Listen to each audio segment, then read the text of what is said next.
Good morning. Today, 15th April 2026, Wisdom of Word of God morning ડિવોશનમાં આપ સર્વનો આવકાર કરવામાં આવે છે અને પ્રેમી સલામ પાઠવવામાં આવે છે. આજે આપણે નીતિવચનોના પુસ્તકમાંથી એનો 16મો અધ્યાય અને એની 12મી કલમ પર પ્રભુનું ટૂંકો વચન પર મનન કરવા માગીએ છીએ.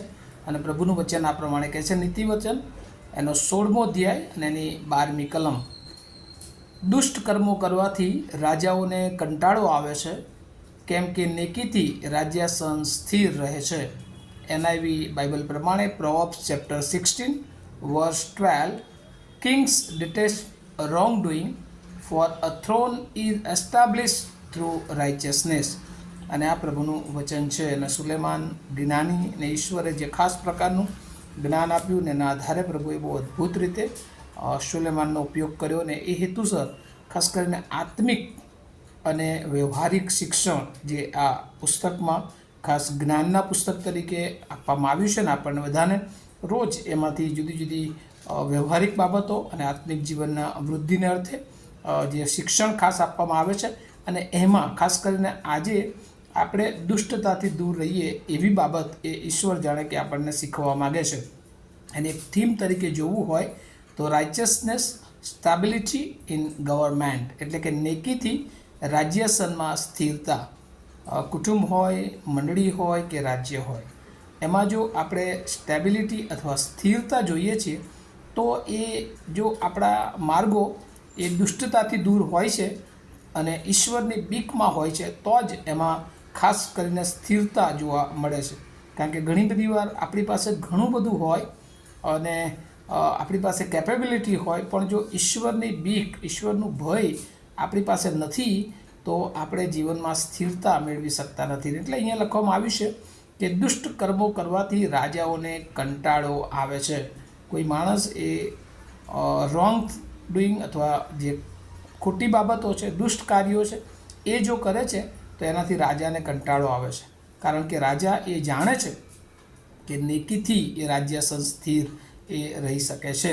અને એટલા માટે આજે સવારે પ્રભુ આપણને એ ખાસ જે ઉત્તેજન આપે છે. અને અગાઉ આપણે બાઇબલમાં જોઈએ તો વારંવાર ઇઝરાયલ પ્રજાને એ યહોવાએ પ્રબોધકો મારફતે અને જુદા જુદા સેવકો મારફતે એ પ્રમાણે જણાવ્યું કે જો તમારામાં ન્યાય, નેકી નથી, બીજાઓ પ્રત્યે પ્રેમ નથી, દયા નથી, તો તમે ભલે આખું નિયમશાસ્ત્ર પાળતા હોય, સાબાત પવિત્ર પાળતા હોય, પણ એનો કોઈ લાભ એ તમારા જીવનમાં તમે જોઈ શકશો નહીં. બીજા અર્થમાં કે જો આપણે ખાસ કરીને આપણામાં જે નેકી બાબતો છે એનો અભાવ હોય ખાસ કરીને, તો એ આપણા જીવનોમાં જાણે કે ઈશ્વરનો આશીર્વાદ આપણે જોઈ શકતા નથી. અને અહીંયા બીજો એક શાસ્ત્ર ભાગ જો આપણે જોઈએ તો ખાસ કરીને પુનઃનિયમનું પુસ્તક અને એનો 17મો અધ્યાય અને એની 19થી 20 કલમ, ડિટ્રોનોમી ચેપ્ટર 17 વર્સિસ 19 and 20. અને પ્રભુનું વચન આ પ્રમાણે કહે છે, અને તે તેની પાસે રહે ને તે તેના કરતાં આયુષ્યના સર્વ દિવસો પર્યંત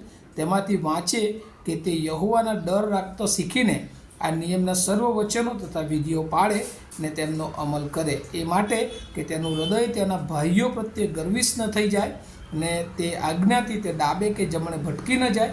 એ સારું કે ઇઝરાયલ મધ્યે તેના રાજ્યમાં તથા તેની ફરજનની આવરદા વધે. અને અહીંયા પણ પ્રભુ એ પુનઃનિયમના પુસ્તકમાં એ ખાસ આપણને ઉત્તેજન આપે છે અને કહે છે કે જો આપણે નેકી અથવા તો ન્યાયના કામો કરતા નથી, આપણા ભાઈઓ પ્રત્યે જો આપણને દ્વેષ છે, તો પછી આપણને આપણા જીવનની સ્થિરતા અથવા તો આપણે વૃદ્ધિ પામી શકતા નથી. અને એટલા માટે ખાસ કરીને યહોવાની બીક રાખવી અને નિયમશાસ્ત્ર પાળવું એ બહુ જરૂરી છે. અને એટલે આપણા જે આજુબાજુના લોકો છે તેમને પ્રત્યેની દયા, પ્રેમ એ બહુ જરૂરી બાબત તરીકે આપણે જોઈએ છે. અને આ જ બાબત આજે આપણી મંડળીઓમાં જોઈએ તો પણ આપણને દેખાય છે કે નેકીનો અભાવ જોવા મળે છે. પારદર્શકતાનો અભાવ, વેરભાવ, પક્ષાપક્ષી અને એ બધી બાબતોને કારણે મંડળી એ ઘણી બધી વાર સ્થિરતા ગુમાવી બેસે છે, અથવા તો મંડળી એ સ્થિર એ આપણને જોવા મળતી નથી. બીજો એક શાસ્ત્ર ભાગ જોઈએ, બીજો સમુએલ અને એનો 7મો અધ્યાય અને એની 13 થી 16 કલમ. અને ત્યાં પ્રભુનું વચન આ પ્રમાણે કહે છે, 2 સમુએલ ચેપ્ટર 7 વર્સિસ 13 to 16, તે મારા નામને સારું ગઢ બાંધશે ને તેનું રાજ્યાસન હું સદાને માટે સ્થાપિત કરીશ. હું તેનો બાપ થઈશ ને તે મારો પુત્ર થશે. જો તે ભૂંડાઈ કરશે તો હું મનુષ્યની સોટી વડે તથા મનુષ્ય પુત્રના સાટકા વડે તેને શિક્ષા કરીશ. પણ જેમ મેં સાઉલને તારી આગળથી ખસેડીને તેની પાસેથી મારી કૃપા લઈ લીધી, તેવી રીતે તેની પાસેથી તે જતી રહેશે નહીં. અને તારું કુટુંબ તથા તારું રાજ્ય તારી આગળ સદા અવિચળ થશે. તારું રાજ્યાસન સદાને માટે એ કાયમ રહેશે. અને આવું કહે છે કે આ સઘળી બાબતો એ નાથાન એ દાઉદની આગળ એ બોલે છે. એટલે ઈશ્વર તરફથી ખાસ એ દાઉદને માટે આ વાત લખવામાં આવી કે જો તે ઘર બાંધશે પણ એનું રાજ્યાસન સ્થિર રહેશે. પણ ત્યાં લખ્યું છે જો તે કોઈ ભૂંડાઈ કરશે તો ઈશ્વર એનું એ રાજ્યાસન એ ચલાવી અથવા સ્થિર કરી દેશે અથવા સ્થિર રહેવા દેશે નહીં.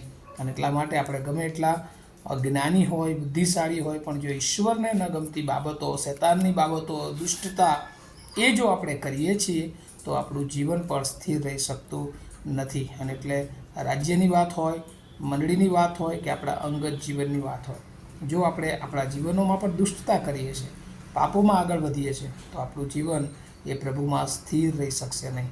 અને આજે સવારે આપણને બધાને પ્રભુ બહુ મોટું ઉત્તેજન આપે છે કે જે આપણને કાર્ય સોંપવામાં આવ્યું છે એમાં પ્રમાણિકતા હોય, નેકી હોય, લોકો પ્રત્યે દયા હોય, બીજાના હિત ઉપર લક્ષ્ય રાખનારી બાબત હોય અને હંમેશા પ્રભુની બીકમાં જીવન જીવાતું હોય, એ જ જીવન એ સ્થિર રહે છે, એ જ મંડળી સ્થિર રહે છે અને એ જ જે કાર્યો આપણે કરીએ છીએ એમાં સ્થિરતા આવે છે, એમાં વૃદ્ધિ આવે છે. અને આ બહુ જ મોટું અગત્યનું પરિબળ જે ઈશ્વર આજે આપણને શેર કરે છે. અને એટલે અહીંયા લખ્યું છે kings detest wrongdoing for a throne is establish through righteousness. અને એટલે ન્યાયીપણું, નેકી, પવિત્રતા, પ્રમાણિકતા એ આપણા જીવનને માટે કેટલી જરૂરી છે એ વાત અહીંયા શીખવા મળે છે. આવું આપણે આપણા જીવનને પણ તપાસીએ, આપણા કુટુંબને તપાસીએ, આપણી મંડળીને તપાસીએ. જો કોઈક રીતે આપણે આ બધી બાબતો જે ઈશ્વર કહે છે એનાથી ચલિત થયા છીએ તો આપણા જીવનને ફરી પ્રભુમાં સ્થાપિત કરીએ અને પ્રભુનો આત્મિક અને પૃથ્વી પરનો આશીર્વાદ એ આપણે મેળવીએ. આવું આપણે પ્રાર્થના કરીએ. અમારા જીવતા અને પ્રેમાળ ઈશ્વર, અમે બહુ આભાર માનીએ છીએ. સમયે સમયે તમે અમને બહુ અદ્ભુત શિક્ષણ આપો છો. અમારા માર્ગો દુષ્ટતામાં હોય છે ત્યારે પ્રભુ અમે સ્થિર રહી શકતા નથી, પણ જ્યારે અમારા માર્ગો તમને પસંદ પડે છે ત્યારે અમારા પગલાઓને તમે સ્થિર કરો છો. એ વાતો, એ વિચારો સમજવાને માટે તમે અમ સર્વને તૈયાર કરો. આજનો દિવસ અને આ બધા જ કામો તમારા હાથોમાં મૂકતા મારી પ્રાર્થના ઈસુ પ્રભુના નામમાં સાંભળો અને તેનો સ્વીકાર કરો. Amen. Have a nice day to all of you. Thank you.